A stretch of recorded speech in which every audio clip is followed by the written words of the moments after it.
বৃষ্টি ধাৰাবাহিকখনৰ আজি নিশা আহিবলগীয়া এপিছডৰ প্ৰমো বৰ্তমান মুকলি হৈছে আৰু আজিৰ প্ৰমোত আমি দেখিবলৈ পাইছোঁ ধাৰাবাহিকখন হ'বলৈ গৈ আছে বহুত বেছি ইণ্টাৰেষ্টিং। বলকচোন চাওঁ আজিৰ প্ৰমোত কি দেখিবলৈ পাইছোঁ।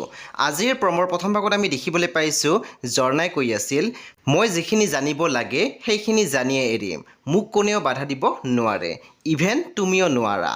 তেতিয়া আমি দেখিবলৈ পাইছোঁ মাকে চৰ মাৰিব ওলাইছিলে আৰু তেতিয়া মানুহজনে বাধা দিছিলে। তাৰপিছত আমি প্ৰমোত দেখিবলৈ পাইছোঁ সমীৰৰ মাকে কৈ আছিল, অকস্মাতে কিবা এটা ঘটনা ঘটিল বুলিয়ে কালিলৈকে ভাল পাই থকা মানুহজনক বেয়া পোৱা হৈ যামনে? তাৰপিছত আমি প্ৰমোত দেখিবলৈ পাইছোঁ বিৰিণাই কৈ আছিল, কিশোৰৰ নামটোৰ লগত মোৰ এতিয়া একো সম্পৰ্ক নাই। তেতিয়া আমি দেখিবলৈ পাইছোঁ কিশোৰৰ বৰমাকে মাত দিছে, সম্পৰ্ক নাই যদি তোমাৰ ছোৱালীক কিশোৰৰ ছোৱালী বুলি কিয় কৈছিলা? বন্ধু বান্ধৱীসকল, আজি নিশা 8 বজাত ৰং টিভিত আহিবলগীয়া বৃষ্টি ধাৰাবাহিকখন খুবেই বেছি ইণ্টাৰেষ্টিং হ'বলৈ গৈ আছে।